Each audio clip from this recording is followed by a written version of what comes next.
moçambicano Mia Couto começou carreira de escritor ainda jovem, quando se embrenhou no jornalismo. Primeiro fez poesia, depois foi para o conto e a crônica, até chegar ao romance, ganhando projeção na Europa e teve seus livros traduzidos em mais de 10 línguas. Escrevendo originalmente em português, numa linguagem criativa e cheia de surpresas, a obra de Mia Couto é profundamente marcada pela luta anticolonial do país onde nasceu. A história de Moçambique tem origens tão distantes que, num conto tradicional, mereceria um começo clássico. Era uma vez um lugar na África habitado por povos ancestrais, com um território meio seco, meio verde, mas rico o suficiente para atrair a cobiça de mercadores. E atraiu muitos deles. Primeiro, os árabes no século X, depois os portugueses no século XV, que ali chegaram e ficaram. Moçambique precisou de quase 500 anos para se livrar de Portugal. A independência, em 1975, após uma luta sangrenta de mais de 10 anos, jogou o país numa guerra civil que durou outros 16. A paz só veio em 1992 e, martirizado pela guerra, pela miséria e pela AIDS, Moçambique desde então tenta se reconstruir. Antônio Emílio Leite Couto, ou Mia Couto, é filho de imigrantes portugueses e nasceu na cidade moçambicana de Beira, em 1955. Viveu a metade de seus 52 anos em meio às guerras do país e chegou a participar da luta armada como membro da Frelimo, a Frente de Libertação de Moçambique, que venceu a luta pela independência. Nos anos 70, antes de ir para o jornalismo e iniciar a carreira de escritor que já rendeu quase 2 dezenas de livros, Mia Couto começou e parou um curso de medicina.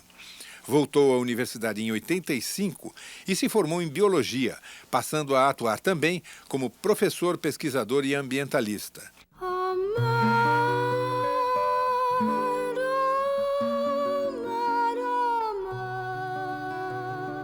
Um dos autores do hino nacional de Moçambique, Mia Couto conduz sua produção literária atento às raízes culturais, angústias e esperanças de uma nação que fala mais de 20 línguas e vive os desencontros da globalização.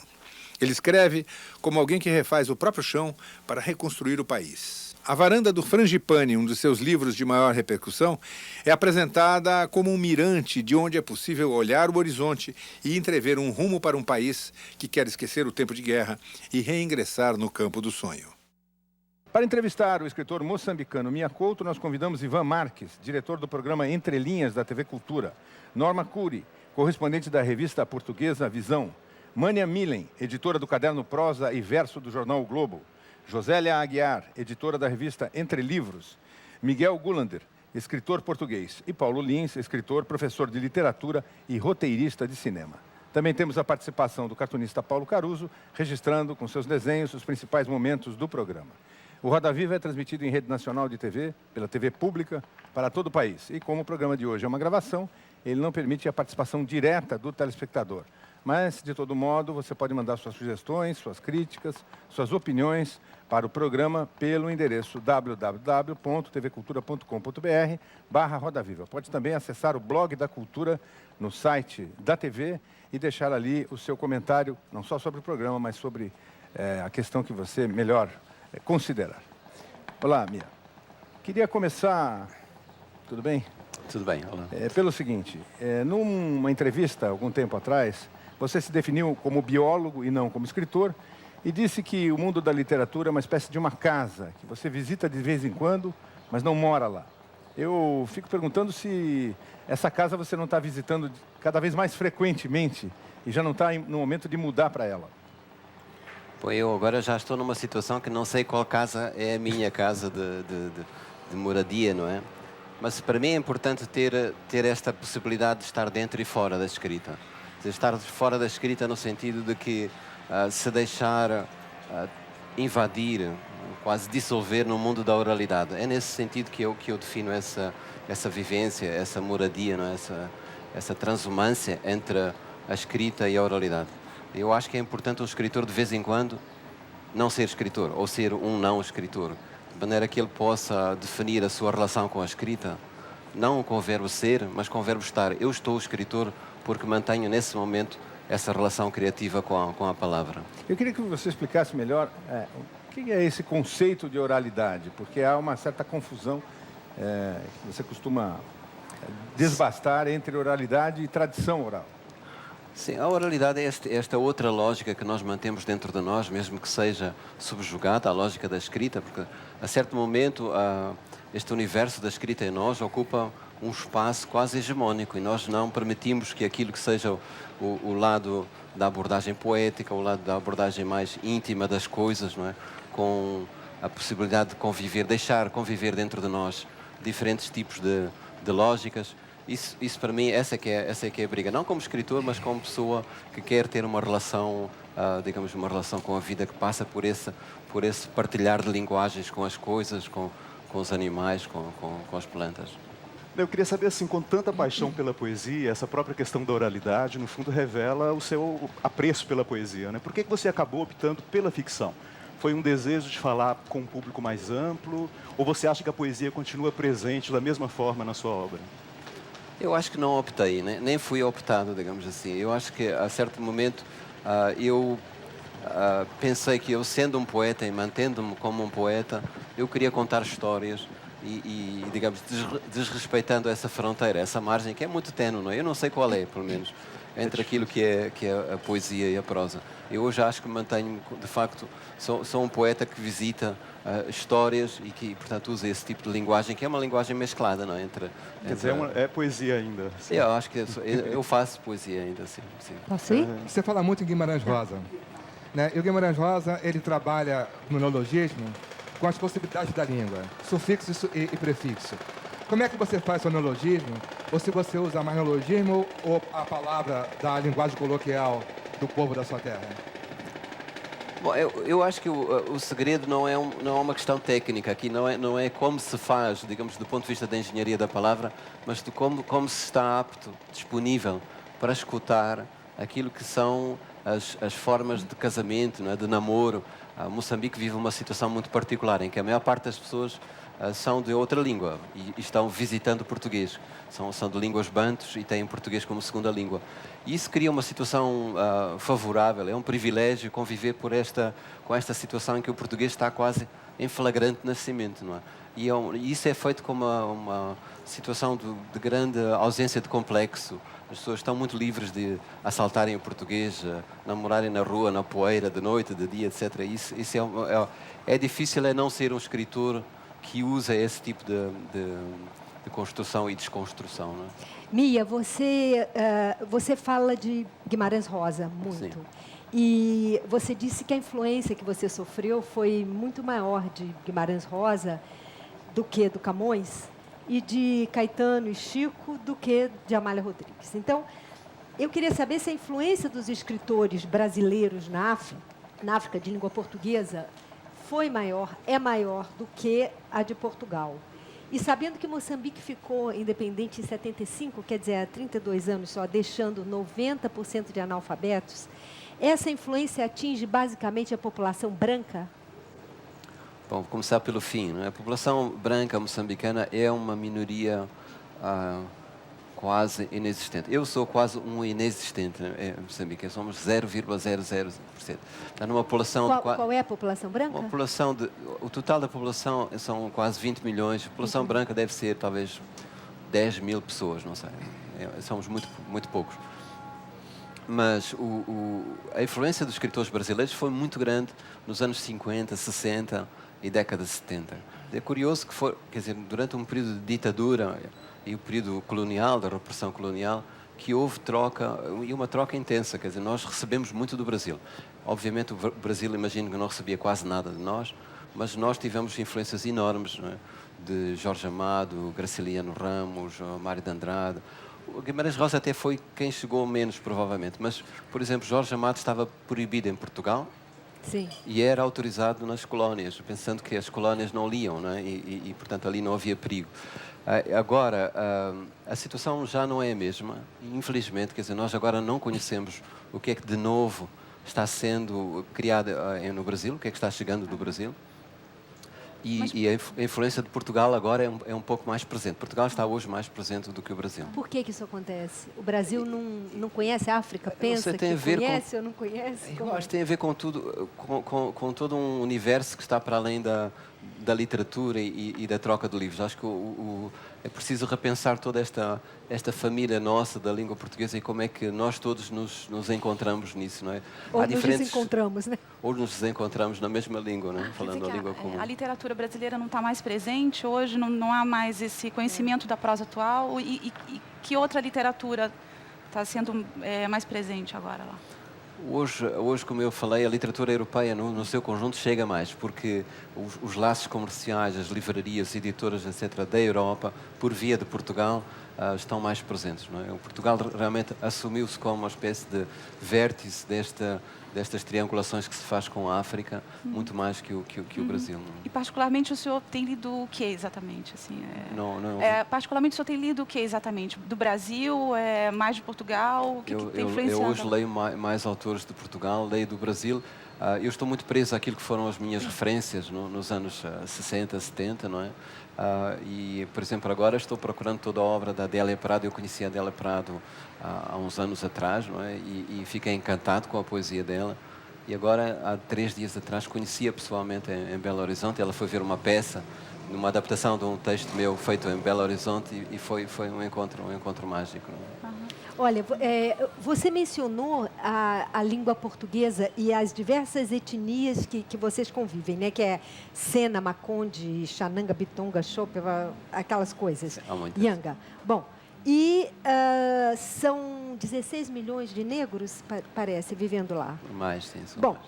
Moçambique é uma ilha cercada de inglês por todos os lados, não é? Sim.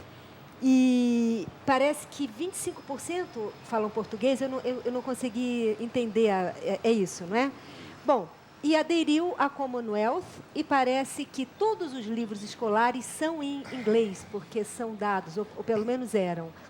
A língua portuguesa vai sobreviver? A língua portuguesa existe? É um país que fala português? Bom, Norma, eu tenho que dizer que esses dados não estão corretos. Okay? Primeiro, os falantes de português são mais de 70% hoje. Os falantes... 70%? Sim. Falam português? Falam português. Falam português e outras línguas? E outras línguas. Tá. A maior parte dos moçambicanos são bilíngues, alguns trilíngues, e isso é só uma vantagem, não é um problema, é uma vantagem. Tendo português como língua materna, serão uns 10, 12% hoje, como língua materna. E a maior parte desses são negros. A relação com a Commonwealth foi uma coisa acidental, não mudou absolutamente nada naquilo que é a política de Moçambique de adoção, divulgação, não é? Do português como uma língua nacional, como a língua das várias nações de Moçambique, não é? Isso não existe nenhuma dúvida sobre o português como uma língua do presente e do futuro de Moçambique. Ela no fundo, define a nacionalidade moçambicana. Quer dizer, não é ainda a língua de Moçambique, mas é a língua desse projeto de nação que vai ser Moçambique. Queria perguntar algo relativamente mais ao conteúdo. Normalmente fazem muitas perguntas acerca da forma. Sim. E eu queria agora incidir um pouco sobre o conteúdo. Quando eu estava na Ilha do Fogo, durante aqueles anos, uma vez um amigo africano, ele disse-me: nós aqui não temos universidade, não temos aqui centros culturais. No entanto, temos aqui alguns despertadores que nos permitem descobrir essa sabedoria, que é o objetivo de muitos dos escritores.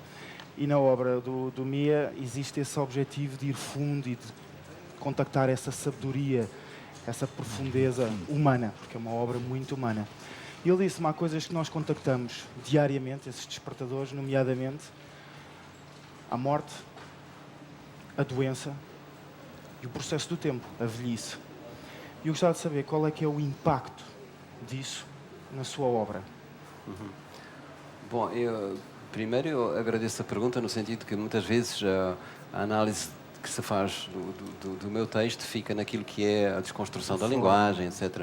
E de facto eu faço isso como uma espécie de uma fratura que quero fazer no muro, que quero abrir no muro, para se ver que do outro lado há uma outra luz, há uma outra claridade. Exatamente. E essa outra claridade é que me interessa a mim, quer dizer, o que é que surge dessa outra sociedade, dessas outras sociedades, como uma sugestão para apreender o mundo, não é? E a relação, por exemplo, com a morte, com os mortos, essa é uma coisa que eu acho que a África tem. Embora eu resista muito à ideia de que a África tem coisas, digamos assim, que que são tipicamente únicas, quer dizer, que os outros não têm. Não, mas acho que essa relação, essa religiosidade na relação não com a morte, mas com os mortos, é uma coisa da África. O sentimento do tempo, o sentimento da eternidade, a maneira como o mundo é governado por harmonias. Isso eu quero que surja nos meus textos e acho que essa é a minha grande aposta. Não é? Porque esse amigo africano disse que são 3 mecanismos incontornáveis da natureza para nos tornar mais sábios, não é? Da vida. Portanto, são como que aspectos negativos, mas que nos despertam, nos acordam e nos fazem ir mais fundo, às vezes apesar das carências de coisas mais sofisticadas, não é?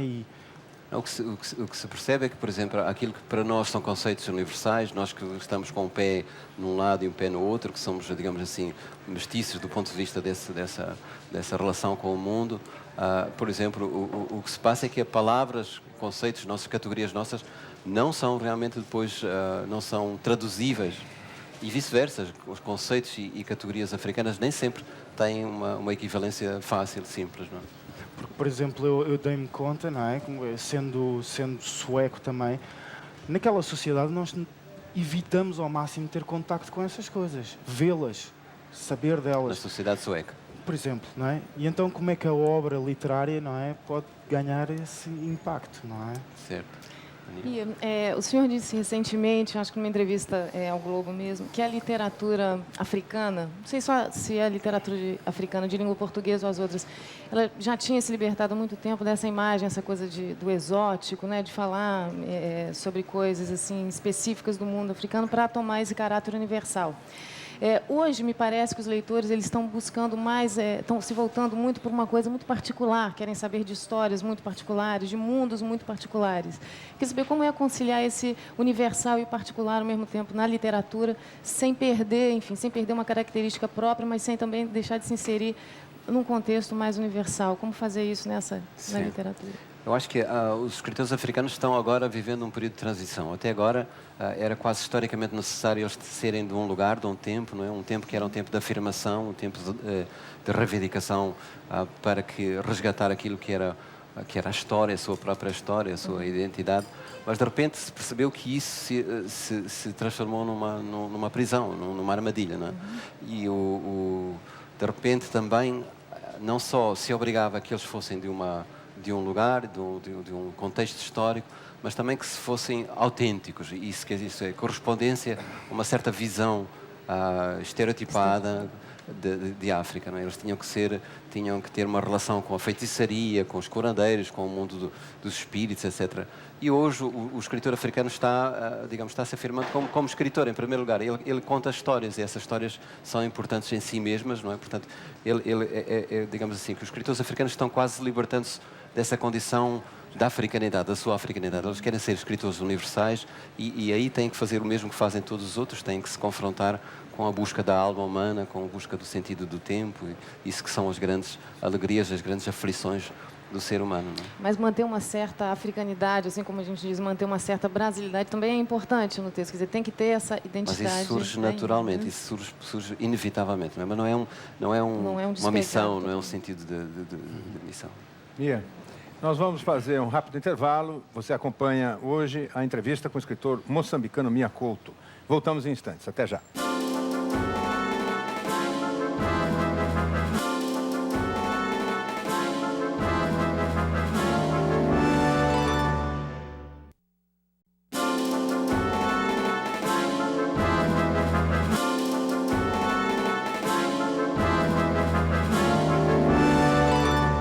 Voltamos com a edição especial do Roda Viva na Festa Literária Internacional de Paraty, no litoral do Rio de Janeiro. A Flip 2007 reuniu nomes importantes da literatura internacional que também passaram pela tenda do Roda Viva. Entre outros, o romancista Mia Couto, de Moçambique, que é o nosso entrevistado de hoje. Mia, no seu livro Um Rio Chamado Tempo, Uma Casa Chamada Terra, a impressão que eu tive é de que a história que se desenrola entre um neto que volta para... entre aspas, o enterro do avô, eu estou simplificando a história, obviamente, há uma ideia de que, de alguma maneira, o país tem saída, o país tem solução, Mas há um hiato de gerações. Eu queria que você explicasse melhor o raciocínio, se é que eu estou correto. Há um hiato de gerações e há um hiato que resulta de um certo golpe. Não é? Nós tivemos, de uma maneira dramática, acontecimentos que provocaram um desmoronar da teia de relações sociais, familiares. Nós tivemos 2 guerras consecutivas, mais de metade da minha vida foi passada em guerra, e isso, de facto, condensou aquilo que acontece em outros países também. Esse fenómeno não é um fenómeno exclusivo dos países que sofrem guerra, mas o que acontece na guerra é que isso é feito de uma maneira extremamente crispada, condensada. Não é? Portanto, o conflito de gerações, este distanciamento daquilo que são os laços de solidariedade que eram muito presentes na sociedade rural africana, são hoje uma condição quase dramática, porque se perdeu aquele mundo, nós não temos um outro, vivemos numa espécie de nuvem, não é? De um período de transição. Mia, foram 16 anos de guerra, né? Sim, a última guerra. E que deixou 1 milhão de mortos. Sim. E acabou há pouco tempo. Parece que você participou dessa luta armada. Ontem eu estava conversando com o escritor Serra Leonês, que está aqui, que é o Ismail Beá. E hoje ele tem 26 anos, mas ele falou que aos 13 ele perdeu o pai, a mãe e os 2 irmãos, entrou na guerra e matou e gostou de matar. Você chegou a matar alguém? Não, eu acho que aqui há um equívoco, eu devo dizer. Eu participei na luta política no movimento de libertação, que foi a primeira guerra, a Guerra da Libertação, que acabou na independência, não é? Eu nunca peguei numa arma, nunca. Eu acho que não sou capaz de fazer uma coisa dessas. Não? Mia, queria voltar um pouco no tempo e perguntar como é que o senhor se tornou escritor. Né? O senhor trabalhou como jornalista, foi ativista político, depois se tornou biólogo e, inclusive, trabalha com isso. Em que momento o senhor começou a escrever? Né? Em que momento se deu conta de que isso ia tomar esse espaço na sua vida? Sim. Olha, eu não dou conta, não tenho consciência de quando começou. Eu sou filho de um poeta, nasci, digamos, numa casa em que a poesia vivia permanentemente, não vivia só na estante, vivia na nossa relação. Lembro-me que a minha mãe tinha uma espécie de aflição permanente a pensar que vem um filho vai herdar aquela doença, que era um aspecto menos prático que o meu pai tinha. E aconteceu assim, eu não me recordo, comecei escrevendo versos para namorados aos 14, 15 anos, e a minha mãe rezava para que ele fosse a doença passageira, mas depois penso que ficou. Paulo, aqui no Brasil, hoje, está se falando muito em ação afirmativa, em cotas para negros nas universidades, no funcionário público, em emprego, né? Está se comentando muito isso hoje. E naquele filme Língua, você fala que transformaram raça em cultura. Eu queria que você falasse um pouco mais sobre isso, sobre essa transformação de raça em cultura. Olha, eu não posso falar no Brasil e o que se passa no Brasil, o que é que eu posso pensar sobre o Brasil, mas daquilo que eu entendo, uma política cultural que se define a partir da raça, não penso que seja não só socialmente, historicamente produtiva, como também ela vai gerar outro tipo de mal-entendidos. Portanto, não lido bem com esta ideia de que se definam privilégios em função, ou desprivilégios, digamos, em função de raças. É preciso resolver as questões de base que geraram desigualdades profundas. Essas desigualdades têm que ser corrigidas, têm que ser resolvidas, mas não penso que seja possível, digamos, melhorar essa miséria. Nós vivemos numa sociedade que gera desigualdades e que gera racismos e que gera discriminações. O facto de transformar o negativo em positivo não resolve para mim. Não sei se eu respondi à sua pergunta, mas em Moçambique, claro que esta questão se coloca de uma outra maneira, não é? Um país de maioria negra tem um governo negro, tem essa situação, digamos que resolvida, não é? Mas olha, aqui nessa Flip tem 5 escritores africanos, que é uma vitória, né? Sim. E o Coates, a Gordemer, você, o Agualuzi, só um é negro, que é o Ismail Beá. Será que a literatura negra vai explodir no mundo alguma vez? Ou como é que você vê isso? Porque realmente são poucos. Pois. mais uma vez, eu não sei se eu gosto muito desse nome, da literatura negra ou literatura De branca. origem africana, de A escritores literatura africana africanos. está presente aqui. Foi, não sei como aconteceu que esta coisa foi assim. No meu país eu sou praticamente o único escritor branco. Há outros escritores negros que são de grande qualidade. Provavelmente não têm a mesma projeção internacional, Não. mas isso é acidental, Não tem. digamos assim, tem uma É. questão de circunstância. Mas é óbvio que essa literatura negra, que chamamos assim agora, aceitando a literatura africana feita por escritores negros, Sim, dizendo melhor, sim, tá. vai-se projetar no mundo e vai se afirmar. Miguel. Mia, no seu trabalho há uma convergência, lá está uma mescla, não só na forma, não é? Mas em termos de lá está do conteúdo, de uma grande alegria, de humor, falando também depois da miséria, da guerra, da dor. Eu gostava de perguntar se o Mia se considera, por assim dizer, um nihilista eufórico ou um pessimista com uma noção subjacente de algo de sagrado. Olha, eu acho que, dizendo como o Agualusa costuma dizer, assim, num país com tanta miséria, ser pessimista é um luxo. Nós não temos que ser otimistas mesmo. E, de facto, a capacidade de produzir alegria, mesmo numa condição difícil, de miséria, é uma coisa que eu acho que é comum a quase toda a África. Quer dizer, a África tem isso vem, provavelmente, de um sentimento de religiosidade em que a nomeação da tristeza é quase interdita, porque ela atrai mais tristeza, mais desgraça, não é? E isso, por exemplo, eu acho que o Brasil incorporou bastante. Quer dizer, o lado africano do Brasil faz com que o Brasil também seja um produtor de alegria, um produtor de esperança, mesmo em condições muito adversas, não é? Ô, Mia, gostaria de saber assim, a relação da tua experimentação de linguagem, isso até me faz lembrar muito Guimarães Rosa, né? Com a diversidade cultural moçambicana. E em que sentido, né? Você costuma dizer que essa cultura moçambicana, essa diversidade cultural pode ser uma boa lição para o mundo. Queria saber em que sentido você acha isso exatamente, a relação disso com a tua linguagem. Sim, sim. Olha, no sentido em que eu, em Moçambique, tenho que funcionar como uma espécie de tradutor, não de tradutor de línguas, mas de tradutor daquilo que são, de almas, digamos assim, de culturas, como um médium. E eu acho que o Guimarães Rosa funcionou muito como isso, um médium entre aquilo que era uma cultura escrita, urbana, a cultura rural, sertaneja, não é? Portanto, ele atuou como essa ponte, não é? como esse, digamos assim, contrabandista de valores de um lado para o outro. E no caso de Moçambique, temos nações diversas, com culturas diversas, com línguas diversas. Acho que a condição do escritor tem que ser essa. Não só pôr em ligação essas culturas, como os tempos também. Portanto, o tempo da guerra, esta última guerra civil, é um tempo interdito em Moçambique. Não se visita, não há memória dele. E isso não é bom. Quer dizer, digamos, há qualquer coisa que não está resolvido. E o escritor tem, de facto, uma missão. Eu acho que o escritor não tem tantas missões assim como ele pensa, mas provavelmente aqui está alguma coisa que ele pode fazer, que é convidar a visitar esse tempo sem sentimento de culpa, sem o dedo acusatório, não é? É isso que eu acho que é.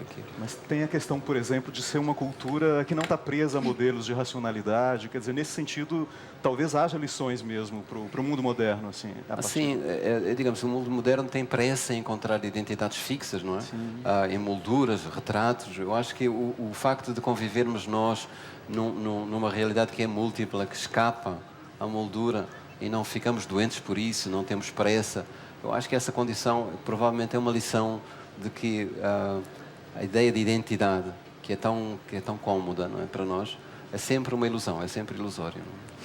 Não é? Mia, a ideia que a gente tem, que a maioria tem sobre os escritores enfim, são aquelas pessoas que ficam enclausuradas no escritório, escrevendo e sem contato com o público. E hoje em dia parece impensável o modelo enfim, da literatura que não se divulga. Então, enfim, lança-se um livro e estamos na Festa Literária Internacional de Paraty, que tem outros modelos de festa surgindo, onde o escritor virou um popstar. Ele lança um livro e ele tem que circular para divulgar a sua obra. Eu queria saber como você se sente no papel desse escritor popstar e escritor divulgador e tendo que sair, como se você se sente confortável, o que você acha dessa ideia de literatura tão divulgada assim? Sim. Eu não sinto bem. Eu não sinto bem estar aqui. Mas, portanto, ontem falava com um amigo escritor sobre o limite que é a verdade interior, a maneira como nós nos entregamos. Porque é óbvio, quando se publica e se quer publicar, nós temos que aceitar uma certa lógica desta coisa do livro ser uma mercadoria, não é? Mas o livro ser uma mercadoria é uma coisa. Agora, nós, enquanto autores, digamos, cedermos a esse tipo de exposição e de mercantilização da nossa própria imagem, eu não me sinto bem. Há alternativa? Existe É um alternativa? modelo sem volta. Eu acho que a alternativa funciona assim, esta relação que nós temos com o empenho da qualidade do trabalho que fazemos. E é aí que poderemos, digamos, vou usar uma palavra que não gosto, mas podemos vencer, podemos afirmar nisso que é um mercado. Ou funciona assim, ou não vale a pena. Por estratagemas, artifícios, para que o livro seja um produto divulgado, não me apetece isso, não quero. No seu Prefiro não livro, ser. Um Rio Chamado Tempo, Uma Casa Chamada Terra, há um trecho de uma carta. Há cartas que aparecem no livro, não muito claras quem as escreve, aparentemente um falecido, em que ele diz que a nossa família é o lugar onde somos eternos. Eu queria saber se você concorda com o seu personagem. Sim, neste caso eu concordo com ele, de facto. Quer dizer, eu acho que se eu tenho uma pátria, essa pátria é, em primeiro lugar, a minha família, não é? Eu sou produto de uma família que viveu muito intensamente os seus próprios laços internos. A minha família nasceu nos meus pais, na minha mãe e meu pai, porque eles saíram de Portugal e emigraram. Nós nascemos em Moçambique, não conhecemos nunca os avós, os tios. Eu estou descobrindo agora primos, estão chegando agora, não é? Mas era uma família muito nuclear, e que criou em si mesmo uma espécie de autossuficiência, quase de amparo, de afeto, não é? E nesse sentido é o meu lugar eterno, é a família. E eu quero só corrigir uma coisa. Eu disse que eu não me sentia bem de estar aqui. Eu sinto-me bem de estar aqui por um lado, mas é por causa da qualidade. Quer dizer, como disseram, que este era um programa de grande qualidade. Isto é, eu não viria a um programa que me ajudasse a projetar no Brasil se ele não fosse de boa qualidade. Mas muitos dos que sentam aí não se sentem muito à vontade. Depois, com o passar do tempo, a coisa melhora. Bem, Ou piora. ou piora, depende. Terra Sonâmbula, por exemplo, quando a gente acaba o livro, parece que já estava tudo arquitetado na sua cabeça, né? Parece que você, falando de conteúdo, já que você não gosta muito que pergunte sobre a forma, sobre... Não, pode perguntar sobre a forma. Sobre a desconstrução e a construção. Agora, falando de conteúdo, parece no final, né, que você já sabia o final, né? Quando você começou a escrever o livro. Parece que a obra estava pronta na sua cabeça e só restava escrever. É assim que funciona contigo? Não. O Terra Sonâmbula é um livro de exceção no meu processo de criação, que não é processo nenhum. O meu processo é caótico. Eu começo por um pequeno núcleo de uma história e depois vou arquitetando. Tenho uma grande dificuldade em lidar com os personagens, quer dizer, isto é, eles batem-me à porta e a certa altura trazem os primos, os irmãos, etc., a família alargada, e eu não tenho maneira de conter aquela migração. No caso da Terra Sonâmbula foi um livro, digamos que foi sofrido, porque eu pensava que não podia escrever um livro durante a guerra. Eu pensava que provavelmente só se escreveria um livro no período de paz. Depois da guerra se escreveria um livro sobre a guerra. Mas ele surgiu. E surgiu de uma maneira muito intensa, muito sofrida, com insónias. E de facto, o que aconteceu naquele livro é uma coisa que me acontece em outros, em que eu sei que estou acabando o livro quando escrevo a primeira frase, não quando escrevo a última frase. E eu tinha já alguma coisa do final pensado, sim, mas não feito daquela maneira. Miguel. Mia, você é muito conhecido, por exemplo, na Suécia, e eu lembro-me de ter estado há um par de anos em Oxford a ouvir um dos seus tradutores a falar, e há uma franca dificuldade, não é, dos tradutores conseguirem transmitir aquela essência, aquela graça nas traduções. As traduções preocupam-me? As traduções são um drama, são um sofrimento para mim também. Eu imagino que para os tradutores são as duas coisas, são o prazer e o desafio. Eu não posso dizer que sou simplesmente vítima, quer dizer, porque há bons tradutores que depois, aprendendo aquilo que é uma certa lógica de mudança, uma certa lógica de desconstrução, como falei com o Paulo, que depois fazem isso como quem traduz poesia, que, digamos assim, ele tem que ser um recriador de linguagem também, nesse sentido. Mas, obviamente, há sempre alguma coisa que se perde. Eu estou condenado a ser um escritor de língua portuguesa. Eu tenho traduções em mais de 21 países hoje e a maior parte das vezes, para o tradutor, não há solução para a construção de alguns neologismos que resultam bem em português depois. Você se comunica com seus tradutores? Conversa por telefone, e-mail? Sim, agora com o e-mail são listas de centenas de correspondências diversas. São difíceis porque muitas vezes o tradutor não percebe, não é questão da língua, não percebe o contexto cultural, não percebe como é que aquela palavra funciona, ganha cor, ganha dinamismo num outro contexto. Não? Portanto, não é uma questão de palavra, não é uma questão técnica da língua, é uma questão de traduzir culturas. Mia, nós vamos fazer mais um rápido intervalo. Você acompanha, depois do intervalo, a entrevista com o escritor moçambicano Mia Couto, um dos convidados da série especial do Roda Viva na Festa Literária Internacional de Paraty 2007. A gente volta já já.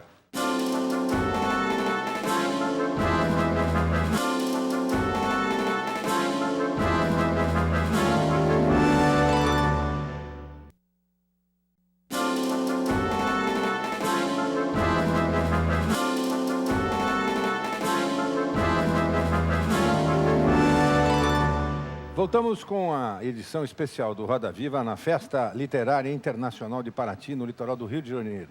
A Flip 2007 reuniu nomes importantes da literatura internacional que também passaram pela tenda do Roda Viva. Amos Oz, de Israel, Nadine Gordimer, da África do Sul, e da premiada dupla de jornalistas que levou para a literatura suas experiências na cobertura de guerras nos últimos 30 anos, Robert Fisk e Lawrence Wright.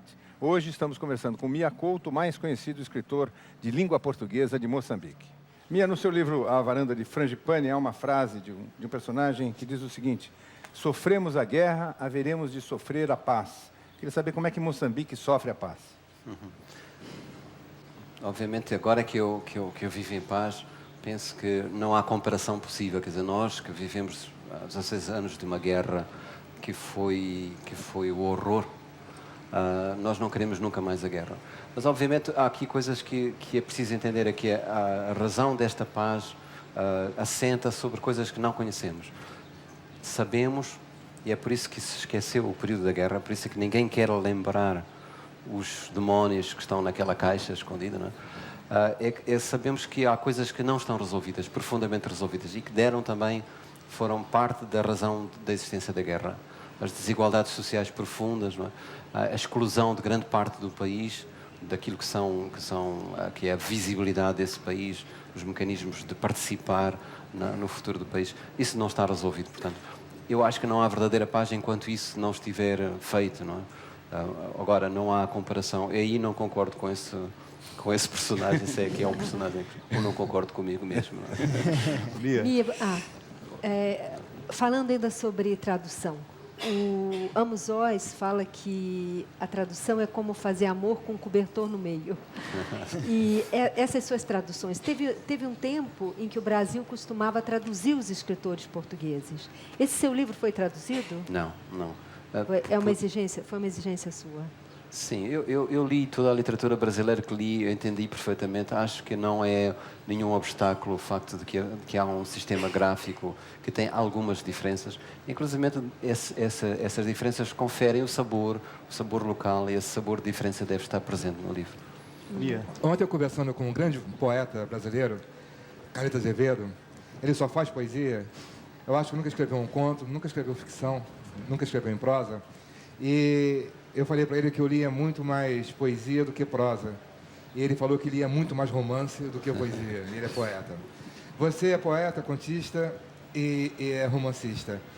O que você lê mais? Você mescla ou tem mais algum gênero que você lê mais? Eu sou um leitor de poesia, um releitor de poesia também, porque eu também sou um reescritor, reescrevo mais do que escrevo. Mas a poesia continua a ser a minha fonte, quer dizer, onde eu vou beber é na poesia. Sim. Eu tinha certeza disso. Então, okay. Só perguntei para confirmar. Mia, então, ainda na linha desta mesma pergunta, então, como poeta, qual é que é a sua relação com o sonho, com o onírico e com a natureza? Essa simbiose, essa inter-relação, porque se sente muito fortemente isso a pulsar da sua escrita. Sim. Eu acho que a minha relação tem que ser definida nisto, que eu não sei exatamente onde começam cada uma dessas coisas, não é? E tenho dúvidas que esse desenho que nós fizemos do onde começa o real, onde começa o fantástico, onde começa o onírico, onde começa aquilo que... A definição de natureza é muito curiosa. Em África, pelo menos em Moçambique, a ideia de natureza é uma ideia muito diversa. Nem sequer há palavra para dizer natureza na maior parte das línguas africanas de Moçambique, de origem banto, não é? E, portanto, isso me coloca nesta condição de reapreender aquilo que são os conceitos e o gosto de desobedecer aquilo que são as linhas limite, não é? São fronteiras perdidas, no fundo. Não é? Ainda bem. Ainda bem. Eu queria fazer uma pergunta sobre o realismo mágico, justamente, né? Que já vi entrevistas em que o senhor disse que isso é algo típico do terceiro mundo, da América Latina, da África. Na América Latina, isso tem sido bastante revisto e criticado pelas novas gerações, né? Essa história do realismo mágico. Queria saber, assim, por que exatamente que te interessou isso, essa opção pelo realismo mágico e quais são as diferenças, de fato, entre o realismo mágico que está na sua obra e o que é praticado, o que foi praticado pelos latino-americanos. Sim. Eu acho que, começando pelo fim da pergunta, uma das diferenças, qualquer que seja o nome que nós queiramos dar às correntes literárias, e eu não tenho uma relação muito feliz com essas categorizações dos géneros literários, mas no caso da África, eu acho que o lugar dos mortos, o lugar da morte, quer dizer, não é a morte que está presente, são os mortos, e os mortos numa condição de estarem vivos e estarem governando o mundo dos vivos, governando com os vivos o mundo atual. Isso penso que é uma coisa diversa, quer dizer, provavelmente a presença de uma influência católica na América Latina determinou uma diferença de posturas filosóficas em relação à morte e aos mortos, ao sentimento de culpa, por exemplo, que em África tem outra dimensão. Isso tudo vem não do terreno literário, mas de qualquer coisa que é anterior e mais profundo, que são as perspectivas religiosas. De qualquer maneira, eu não me fico muito aflito com dar-se nome aos géneros e às correntes literárias, escolas, melhor dizendo, literárias, mas não me revejo muito nessa ideia de que existe uma coisa chamada o realismo mágico, nesse sentido que o próprio termo realismo tem que ser interrogado. Portanto, não há pior armadilha do que este sentido da realidade como sendo uma realidade única, estanque, não é? Normativa, que nos quiseram impor. Você tem uma relação muito forte com o Brasil. E com a América do Sul? Você tem uma relação com a América do Sul? Sim, também. Eu li os outros autores, estes que estamos falando, do Rufo, do Garcia Marques, etc., e que foram muito importantes na minha formação. Sim. Então, sua primeira formação é mais com o Brasil do que com a própria Europa, com Portugal? Sem dúvida. Não? Eu tenho uma ligação fortíssima nisto que foi a minha constituição como produtor de linguagem, como produtor de poesia, que tem toda a dívida com o Brasil. Eu venho sempre aqui prestar homenagem a essas influências também. Mânia. A casa agradece. Obrigado. Falando em leituras ainda, né? A gente tem sempre curiosidade de saber. Você tem um livro, um autor de cabeceira, assim, aquele para o qual você sempre volta, você vai sempre buscar novas coisas que você ainda não tinha encontrado? Você tem esse livro, essa obra, esse autor? Eu tenho. E, curiosamente, não é um brasileiro, é um português, neste caso, que é Fernando Pessoa. É uma espécie de... O livro do desassossego é o meu livro de sossego, digamos assim, é o meu livro de cabeceira. Não? Machado de Assis, você lê? Li pouco, mas não me marcou tanto como outros autores brasileiros. Sim. Mia, e tem a história que eu já vi você dizer numa entrevista, que de certa forma o Brasil está nas origens da literatura moçambicana. Como é que essa história do Tomás Antônio Gonzaga, no começo do século XIX, constituindo um primeiro círculo de escritores em Moçambique? Ele viveu, foi deportado, não é? Viveu na ilha de Moçambique, que na altura era a capital de Moçambique, não é? Uhum. E ali se apaixonou perdidamente, e ele e a mulher constituíram uma espécie de ciclo de leitura, um ciclo de poetas em germinação. E isso provavelmente foi o primeiro círculo, melhor dizendo, de gente que se reunia em volta da poesia, em volta da literatura, e se deu alguns frutos naquela região. Era uma região muito pequenina, mas como era na altura a capital de Moçambique, isso teve repercussão. José. O senhor sempre se refere e menciona a cultura e religião de matriz banto. na sua linguagem, enfim, né, na hora de criar suas histórias. Eu queria que o senhor contasse um pouco como foi conviver com essa cultura, né, sendo de uma minoria branca, né, e aproveitar e comentar como é que é a convivência de brancos e negros em Moçambique. Olha, eu nasci em Moçambique e tive digamos assim, uma educação dividida entre a casa e a rua. A casa era uma casa de influência portuguesa, obviamente, não é? Mas a cidade onde eu nasci, os portugueses não conseguiram afastar a África. E a África estava ali mesmo, estava presente na rua, nos meninos que brincavam comigo. Eu, digamos que aprendi logo aos 5, 6 anos, eu sabia falar uma língua de origem banto, não é? Xicena, e isso me permitiu um certo passaporte.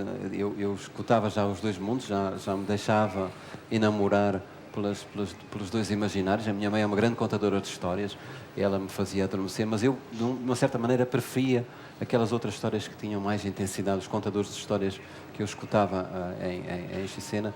E, portanto, eu, digamos que fui crescendo nessa combinação de mundos, e eu hoje não sei onde é que dentro de mim está um e outro, né? Estão misturados. E como é que é essa convivência hoje, que tem tantos compromissos e que tem outros contatos? Eu acho que o Moçambique resolveu bem, não inteiramente, não é? Mas resolveu bem a questão racial. Não há nenhum país no mundo que eu tenha visitado em que não exista racismo. Ele está presente como uma espécie de doença universal, mas se calhar o país onde eu estive, onde esse peso da raça está menos presente, é Moçambique. Até porque não é uma conquista, digamos, histórica recente, mas a própria percepção da raça em Moçambique é bastante diversa. Isto é, quando eu, por exemplo, eu sou biólogo, trabalho com colegas meus que são negros, todos eles, e quando chegamos a uma aldeia no interior, as pessoas dizem, chegaram os brancos. Somos todos brancos, somos todos valungo, como se diz, o termo é este, porque temos todos uma mesma postura cultural, falamos português, vestimos da mesma maneira, portanto somos os estranhos, digamos assim, em relação àquele território. Portanto, não há palavra para nomear raça, há palavra para nomear o que é próprio, digamos assim, do lugar e o que é estranho. Você acha que o Brasil é um país racista? Eu seria uma grande arrogância estar a dizer isso. Eu acho que provavelmente... O Agualusa acha que pela proporção de negros nesse país e pela invisibilidade deles, é uma coisa assustadora. Eu acho que provavelmente se percebe que há sinais de qualquer coisa que não está resolvida e que as formas de abordar isso são formas ainda tímidas, complexadas, ressentidas, etc. E, portanto, há um processo ainda que se está operando. Mas eu tenho grande dificuldade de chegar aqui e desembarcar e dizer coisas sobre o Brasil dessa maneira. Não? Mas você pode sentir mais que outra pessoa qualquer. Eu sinto que não está resolvido o problema da raça no Brasil, é isso que eu posso dizer. No seu livro, A Varanda do Frangipane, Frangipane é uma árvore típica que, como leitor, eu fiquei curioso para conhecer. Aliás, não há uma imagem dela aqui. Aqui no Brasil existe. Temos, sim, eu penso que se chama aqui a Dama da Noite ou qualquer coisa assim. Dama da Noite. Tinham que explicar isso para a gente. Mas o que eu queria perguntar é o seguinte... Isso tinha que ser traduzido. Pois é. Nesse sentido, o teu trabalho de biólogo, de alguma forma, interfere ou influencia o trabalho do escritor? Sim. E da mesma maneira que eu não quero ser um escritor, também não quero ser um biólogo, digamos assim. Eu sou muito mau biólogo, sou muito mau cientista nesse sentido de que vê na ciência uma espécie de religião, a resposta para tudo. Eu uso a biologia como uma parte das respostas, não é? Uma lógica que também me é importante ter, não é? O que a biologia me deu foi conferir uma certa familiaridade com coisas que eu achava importantes. Quer dizer, eu hoje sei falar a língua de algumas árvores, digamos assim, no sentido metafórico, é claro. Ganhei intimidade com coisas que para mim eram realmente fundamentais e essenciais, os processos vitais, não é? Entender como é que a vida se processa e como é que nós somos parte desse conjunto harmónico. Isso para mim foi importante, para perceber o meu tamanho, a minha dimensão e como é que eu me tenho que inserir nessa coisa chamada vida, não? Mia, Você é poeta, contista, ficcionista, é prosador. Você costuma ler crítica literária, gosta de crítica literária, tem uma relação e conhece alguém aqui do Brasil? Sim. Não, do Brasil não conheço, mas leio crítica literária. Acho que é importante um escritor manter uma relação de aprender. O escritor tem que encontrar escolas, tem que encontrar mecanismos de aprendizagem que questionem o seu próprio trabalho. Então acho que isso é importante. E muitas vezes a crítica literária fornece elementos que nós próprios não entendemos no nosso processo de criação. Quer dizer, a crítica ajuda o escritor em primeiro lugar. Assim, a crítica não serve tanto para o leitor, então. Eu acho que eu concordo consigo. Eu acho que provavelmente aquilo é um diálogo mais a dois, propriamente, que passe para o leitor. Posso voltar só um passinho atrás, que eu fiquei com curiosidade de perguntar uma coisa. Em África, as árvores são consideradas em certos sítios como sábios. E eu tinha curiosidade de saber qual é a sua árvore preferida e porquê. Eu tenho preferências várias, sou promíscuo nesse amor com as árvores, mas o imbondeiro provavelmente é uma árvore de eleição, que aqui se chama o baobab, não sei se é Baobab. sim. Esse é uma árvore. Agora, o que é curioso é que as árvores, é por isso que eu não sou um bom cientista, é que as árvores em África são entidades múltiplas. Quer dizer, em África e se calhar em todo o mundo. Eu agora estou mistificando e tornando a coisa um pouco exótica, não é? Mas o baobab, por exemplo, particularmente, ou a maforreira, ou o canhoeiro, são árvores nossas que não existem fora da África. São residências de espíritos, são uma espécie de um altar. É ali que se enterram os mortos, é ali que se cria esta relação entre o céu e a terra, não é? E isso me fascina muito. E é ali que se contam histórias, portanto, há todo um veículo. A árvore é um ser de relação, vamos dizer assim.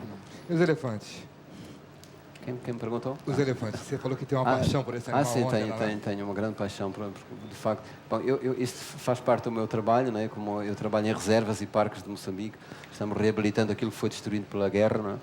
E de facto o elefante é um animal cujas habilidades, digamos assim, de comunicação, de ser um ser social, sofisticado, com um profundo desconhecimento daquilo que nós não conhecemos. Não conhecemos essa entidade coletiva que é a família dos elefantes.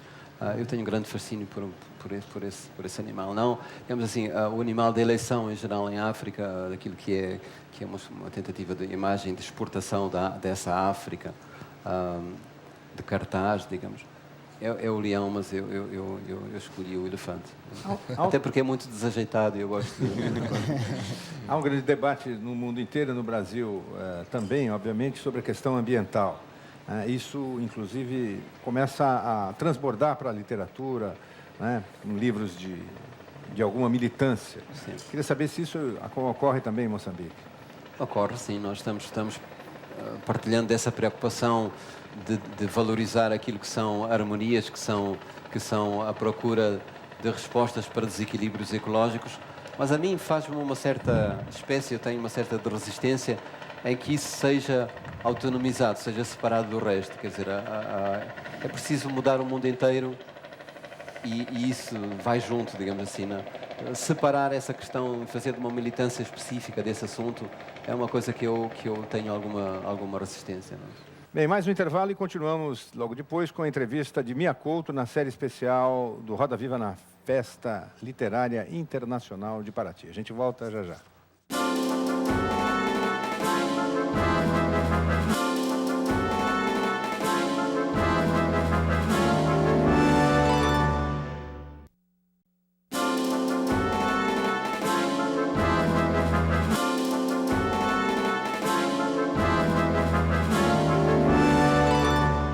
O Roda Viva apresenta hoje o segundo programa da série especial gravada na Festa Literária Internacional de Paraty 2007, no litoral do Rio de Janeiro. Nosso convidado é o escritor moçambicano Mia Couto, que participou da Flip 2007. Mia, nos dois livros que eu tive a oportunidade de ler, publicados aqui no Brasil, sei que há outros, há personagens velhos, que têm um papel preponderante. Num deles, na varanda do Frangipane, a história se passa num asilo, então a grande parte dos personagens são velhos. No outro, Um Rio Chamado Tempo, Uma Casa Chamada Terra, um dos personagens centrais é o avô. Eu queria saber, quer dizer, como que você encara os velhos na sociedade, se eles realmente são essa fonte de sabedoria e de conhecimento que aparece na sua obra? No mundo rural de Moçambique, isso é verdade. Assim, os velhos não são só a fonte de sabedoria, são de facto uma fonte de reprodução dos valores morais, etc. São ao mesmo tempo, nós estamos a falar de uma sociedade em que essas esferas da política, da religião, etc., não se autonomizaram. Estão todas misturadas. Portanto, o mais velho da família é ao mesmo tempo o chefe da família, é o sacerdote, porque não há uma igreja que está institucionalizada, não é? Então, concentram-se nos mais velhos, esse conjunto de funções, e eles de facto são personagens centrais e são memória e são aquilo que são na relação com os antepassados, são eles o veículo, é por eles que passa esse tipo de relacionamento. Mas isso está mudando, não é? Há dinâmicas de mudança em África que são hoje, digamos assim, quase dramáticas, estão acontecendo de uma maneira dramática. Quando eu digo dramática, quer dizer que é intensa, não, do ponto de vista de serem negativas, que nas cidades já hoje os jovens sabem coisas que são mais importantes para o futuro e, portanto, isso é uma das grandes dramas, digamos assim, humanos, é essa perda de função dos mais velhos. Olha, você ia continuar? Não. Não. Você acha que algum dia vai acontecer a tese do Saramago em Jangada de Pedra, que um dia Portugal vai se deslocar da Europa e se unir à África e ao Brasil? Você acha que isso pode acontecer um dia, Sim. essa CPLP, né? Comunidade dos Países de Língua Portuguesa, que nunca aconteceu de verdade? Sim. Nunca aconteceu exatamente porque essa viagem, né, essas jangadas de pedra que falou o Saramago, tem que ser de todos, tem que ser uma viagem, quer dizer, não tem que ser Portugal que parte para descobrir os outros, tem que ser todos partindo para se encontrarem em algum lugar comum, não é? E de facto, a ideia da lusofonia é quase uma miragem ainda. A ideia de uma comunidade lusófona é um projeto de construção que eu tenho simpatia, embora no princípio ela fosse uma espécie de resgate, de alguma coisa que tinha uma sensação de império perdido. Mas agora acho que os próprios países africanos querem esse projeto, precisam de ter um espaço de afirmação e, portanto, há de haver um momento em que nós nos encontramos. E aí o lugar do Brasil é fundamental, não é? Se o Brasil não quer a lusofonia, não quer essa projeção dessa ideia, essa ideia nunca vai existir. Mia, a guerra, a vida após a guerra foram temas seus. E a pergunta é, essas são suas inquietações ainda? O que o senhor está escrevendo no momento? O senhor pode já falar um pouco do que está nascendo de novo? Não, a guerra não em si mesma, eu não quero que ela seja um tema. A guerra foi um cenário em que eu coloquei aquilo que são preocupações outras que são mais comuns, digamos assim, que são as preocupações em relação à morte, em relação ao amor, em relação à ligação das pessoas com os seus lugares, não é? E eu hoje estou escrevendo um romance que passa por uma ideia de encontro. Esta também, digamos assim, é um tema que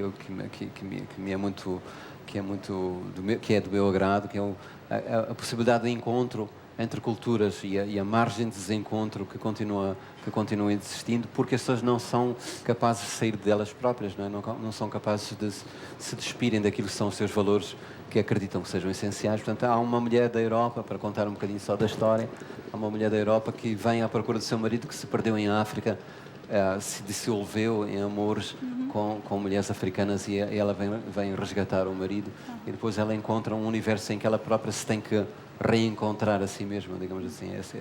E quando fica pronto? Eu não sei. Quando terminar. Você tem uma disciplina para escrever? Você tem assim um tempo para escrever, horário, essas coisas todas? Eu escrevo nos intervalos porque, digamos que eu escrevo mais à noite e mais nas insónias. Eu sou um escritor de insónia. Não é? Mia, eu fiquei curiosa com uma coisa que você falou anteriormente sobre que os espíritos moram na árvore. E quando se abate uma árvore, o que acontece? Os espíritos... Essas árvores, digamos, não são abatidas, são sagradas, não se podem abater. Claro que se abate a árvore, digamos assim, os espíritos... É uma coisa muito interessante, porque a ideia que nós temos, que a tradição é uma coisa feita de elementos congelados, fixos, não é? Os espíritos translocam-se, não é? Mudam de residência. Eles vivem para outras árvores. De facto, eles vivem na terra e falam pela árvore, digamos assim. A residência deles é a terra. Portanto, mesmo que aquela árvore seja abatida por uma razão qualquer estranha, eles perdem voz, mas não perdem moradia. Mia, no seu trabalho, uma pessoa poderia concluir, ler nas entrelinhas, que o escritor tem como que um papel ativo, para esse papel ativo, crítico, e também para mitigar o sofrimento do outro e de combater a ignorância. Concorda com isso? Esse papel engajado a nível quase eu acho social. Que passa tudo por uma coisa que é sugerir que há uma outra possibilidade de um outro mundo. Quer dizer, que há outros mundos que estão vivendo já, que não é preciso, digamos, nós os inventarmos tanto assim, mas que há esta possibilidade de que não nos deixemos sufocar por isto que é chamada realidade, digamos assim. Para mim, tudo isso se resume num episódio que marcou muito a minha maneira de ver o mundo. Foi o Ho Chi Minh, o revolucionário vietnamita, o presidente do Vietnã, que esteve preso e escreveu na prisão belíssimos poemas de amor, cheio de ternura, da mais fina ternura. E quando perguntaram como é que ele foi capaz de produzir essa obra numa condição tão sofrida na prisão, ele respondeu uma coisa que para mim é uma espécie de sentença. Ele disse: eu desvalorizei as paredes. E, no fundo, eu acho que escrevemos para desvalorizar as paredes. Mia, eu gostaria de perguntar, você fala muito dessa visão errada, romântica, folclórica, que enfim, os ocidentais têm da África, né? O que você acha mais importante de corrigir nessa visão externa do continente africano, da cultura africana? Ivan, a questão é que essa visão agora também já é interna, quer dizer, os africanos nacionalizaram, digamos assim, incorporaram essa visão de si mesmos. Eu acho que o mais grave é isso, e provavelmente a responsabilidade histórica dos africanos agora é produzirem uma imagem de si mesmos que seja diferente, que seja uma fuga a esse estereótipo. Essa é a nossa obrigação. Eu espero que a nossa presença aqui, por exemplo, na Flip, possa ajudar um bocadinho a criar uma ideia de uma África que é diversa, que é complexa, que tem muitos mundos dentro de si própria. Pois, porque até a nível europeu e tudo, há sempre aquela expectativa que o autor africano tem que ser, de certa maneira, corresponder a uma certa categoria, estar formatado em Os certo... africanos também pensam assim de si mesmos. E eu queria que falasse um pouco assim da sua relação com a tecnologia, porque minha pergunta é assim, o futuro do livro, né? As pessoas, a música já mudou de suporte várias vezes, o disco, o DVD e o MP3 agora, e aí é sempre uma conversa que vem de novo, né? O livro como suporte, né? O papel vai sobreviver ou não, e as pessoas, por exemplo, já leem jornais cada vez mais na internet, não no papel. Então, assim, há essa discussão. Eu, por exemplo, gosto do cheiro do livro, eu não consigo ler livros na internet. Como é essa sua relação com a tecnologia e se você acredita, enfim, que o livro é eterno? Eu acho que não será eterno, mas tenho pena que não seja, não é? Tenho uma relação essa mesmo que a Mania tem, de um certo gosto por aquele objeto, não é? Mas acredito que isso é uma coisa provavelmente que não é grave, que o suporte do livro que mude, não é? Mas que a relação de encantamento com a leitura se preserva. Acho que isso é o mais importante. Provavelmente esta nossa ideia nostálgica, não é, de que o livro será sempre assim, não vai sobreviver. Mas a literatura pode sair do papel, você acha? A poesia musicada... ela começa fora do papel, não é? Sim. Ela viaja pelo papel e passa pelo papel. Às vezes perguntam as influências que eu tive do Brasil para a minha própria escrita. Muitas vieram através da música, não é? Das letras, que eram poesia de facto, de Chico Buarque, do Caetano Veloso. Portanto, para nós foi importantíssimo perceber como é que o português podia ser cantado assim, quer dizer, que se libertava daquilo que era aquela norma, aquela coisa regulamentada, casada, amarrada no papel, não é? Foi importante. Você usa o computador? Diga, desculpa. Para trabalhar? Uso, sim, sem problema. No princípio ficava no computador? Eu escrevo em papelinhos primeiro, em papéis vários que tenho, perco quase todos. E primeiro, o computador para mim é uma caixa onde eu atiro esses papéis, não é? Mas já não sou intimidado pelo computador. No princípio tinha uma relação de inferioridade com aquela máquina, agora já somos parceiros. Você é sócio correspondente da Academia Brasileira de Letras. Sim. Você acha que o Brasil conhece a África, conhece Moçambique? Não. Em geral, não. Não. O que eu penso é que há aqui já posso dizer alguma coisa, digamos assim, não falando do Brasil, mas daquilo que eu tenho como percepção, é que Moçambique, para o cidadão comum brasileiro, não é nada. Não é? Eu, às vezes tenho que explicar, eu sou de Moçambique, e eu percebo que a pessoa não tem ideia nenhuma do que é que eu estou a falar. Não é? E isso, eu acho que isso é alguma coisa que temos que resolver. E por outro lado, a ideia da África é uma ideia muito mistificada. É uma ideia muito folclorizada, muitas vezes. Né? E isso é comum a todos os brasileiros. Né? Os brasileiros que têm origem africana e os que não têm origem africana, digamos que padecem quase sempre da mesma visão mistificada de um continente que é fácil, né? Porque parece que é um só. E há muitas Áfricas. As Áfricas são profundamente complexas. Como são as Áfricas? Eu também não sei dizer. Mas então vamos para a pergunta mais simples e elementar, que é: o que é Moçambique? Moçambique é uma nação à procura de si própria, quer dizer, uma nação que está em projeto de nascer ainda, não é? É mais nova que eu. Eu tenho 50 fiz ontem 52 anos. E o meu país tem 32 anos, portanto, então é um momento feliz em que o país não sabe o que é. Isso é ótimo, não é uma aflição. Não é? Mas sabe o que quer? O país? A elite que está governando o país sabe o que quer, mas há vários quereres, não é?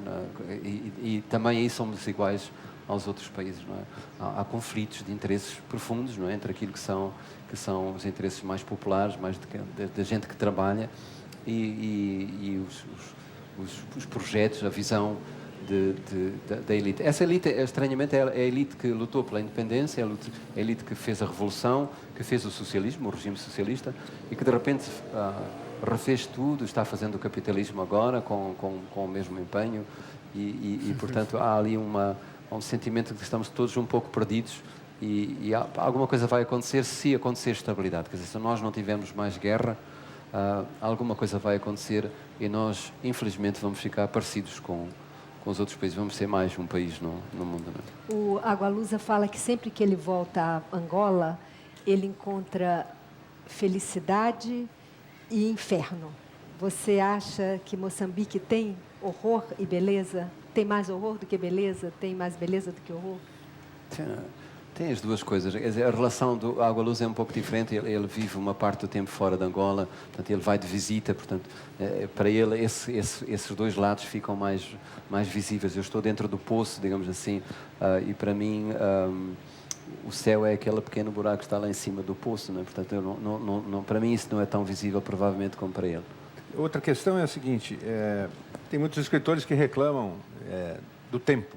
Quer dizer, mesmo aqui no Brasil, nós tivemos muitos escritores que eram funcionários públicos e escreviam nas horas vagas, ou outros que buscavam, enfim, uma maneira de sobreviver e, ao mesmo tempo, escrever. Você disse que escreve em pequenos papéis que vai colocando pelo bolso ao longo da tua atividade. Gostaria que não fosse assim?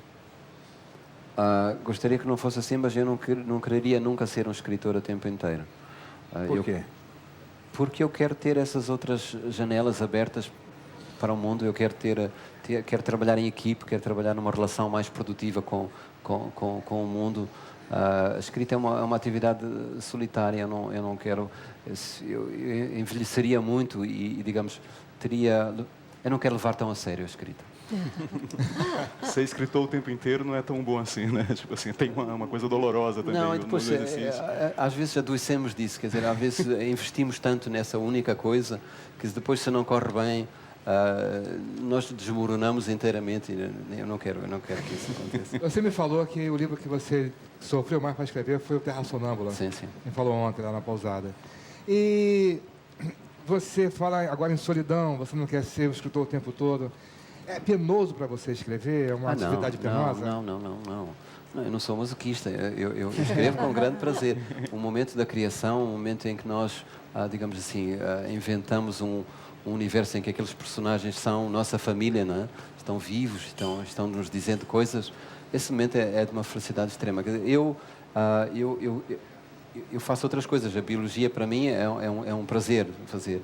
Mas a paixão, a grande paixão, é a escrita. O senhor escreve todos os dias? Tem o hábito de... Sim, eu todos os dias, nem que eu tenha que reescrever uma simples frase, eu vou sempre ao texto, volto sempre ao texto.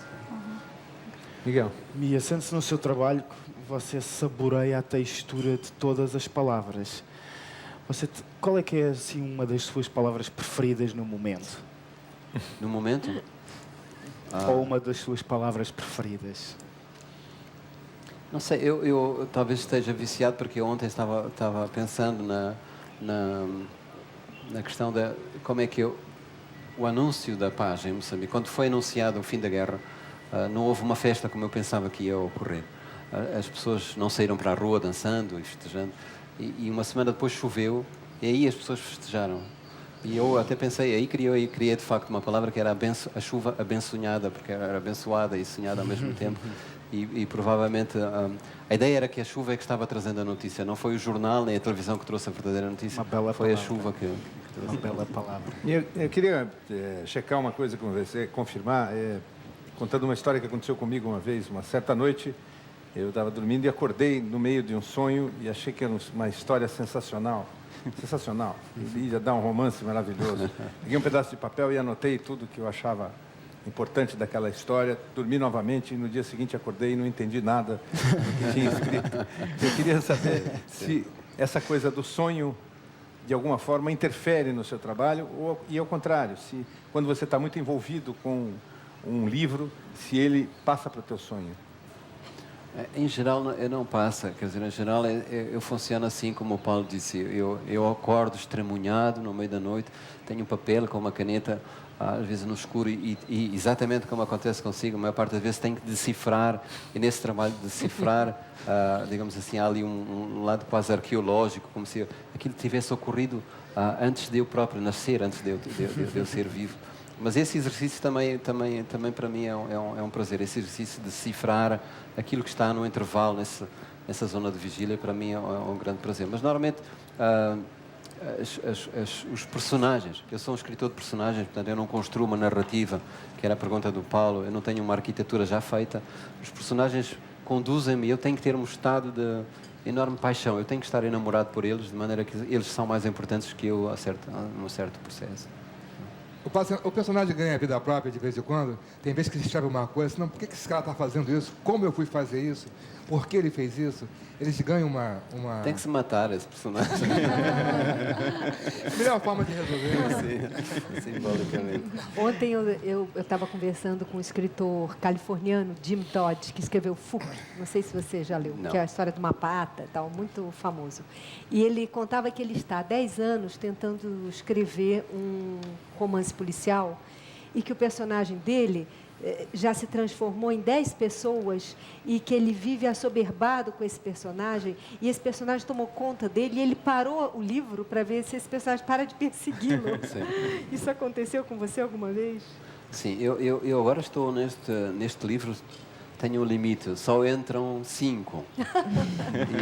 E de facto eles chamam outros, quer dizer, há esta coisa de um processo de ramificação, arborização, que a certa altura temos que conduzir o cavalo, temos que ter a rédea na mão para que o processo não seja depois um processo doloroso. Não é? Mia, nosso tempo está chegando ao fim e eu faço uma pergunta justamente sobre isso, sobre essa questão do tempo, que também na sua obra, em parte dela, não segue a lógica, digamos, do cronômetro, Sim. tá certo? Da sucessão Sim, de sim, minutos, sim, segundos, sim, horas sim. e dias, e é meio circular. Exatamente. Isso é, digamos, o tempo da África? Esse é o tempo da África, sim. Se há coisas que a África, digamos assim, me entregou e eu gostei de escutar essa outra ideia de um tempo circular, de um tempo em que nem sequer o futuro é quase interdito. Não há palavra para dizer futuro em muitas línguas de Moçambique e isso traduz essa ideia de um tempo circular. Mas você acredita no futuro? Eu, infelizmente, tenho medo dele, pelo menos. Muito obrigado, Mia. O Roda Viva chega ao final. Eu gostaria de agradecer a presença do escritor moçambicano Mia Couto e da nossa bancada de entrevistadores. Agradecemos também a sua atenção. Lembrando que o Roda Viva estará de volta na próxima segunda-feira, às 10h40 da noite. Até lá e uma ótima semana a todos.